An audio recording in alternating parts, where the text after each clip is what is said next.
আসসালামু আলাইকুম বন্ধুরা, খুব কম সময়ে কম উপকরণে কিভাবে তৈরি করে নেব আজকে হালিম রেসিপি। অবশ্যই সম্পূর্ণ ভিডিওটি না টেনে দেখে নেবে। এখানে আমি এক প্যাকেট পরিমাণে হালিম নিয়েছি, একটি বোল নিয়েছি, বলে ফুটন্ত গরম পানি অ্যাড করে নিচ্ছি এবং এর সাথে অ্যাড করে দেবো এক প্যাকেট পরিমাণে হালিম দিয়ে এটাকে ভালোভাবে নেড়ে চেড়ে নিচ্ছি। অন্য একটি পাত্রে হালিমের মশলাটা ভাগ করে নিয়েছি। আমি আগে থেকেই গরু মাংস কুচি করে সম্পূর্ণ মশলা অ্যাড করে বসিয়ে দিয়েছিলাম, আর এখন অ্যাড করে দিলাম হালিমের মশলা। এখন অ্যাড করতেছি পরিমাণ একটু পানি অ্যাড করে আমি এটাকে আবার ভালোভাবে কষিয়ে নেব। অলরেডি সম্পূর্ণ উপকরণ একসাথে কষিয়ে আসছে। এখন আমি আগে থাকা ভিজিয়ে রাখা হালিম মিক্সড এর সাথে অ্যাড করে দিচ্ছি। অ্যাড করে আমি সম্পূর্ণ উপকরণ আবারও ভালোভাবে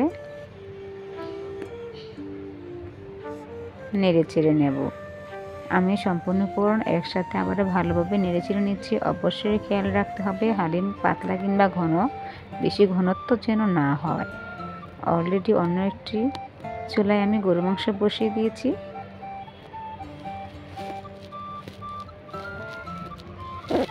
দেখো অলরেডি আস্তে আস্তে হালিমের কালারটা চেঞ্জ হয়ে আসবে। বাহিরে প্রচুর বৃষ্টি, এই জন্য কারেন্ট ছিল না, আর এখানে কালারটা অবশ্যই সঠিকভাবে আসতেছে না। দেখো অলরেডি তৈরি হয়ে গেল। খুব কম সময়ে কম উপকরণে তৈরি করলাম আজকে স্বাস্থ্যসম্মত উপায়ে হালিম রেসিপি। আমি পেঁয়াজ ভেরেস্তা করে নিয়েছি। এখন পরিবেশনের জন্য একটি বলে ঢেলে নিচ্ছি।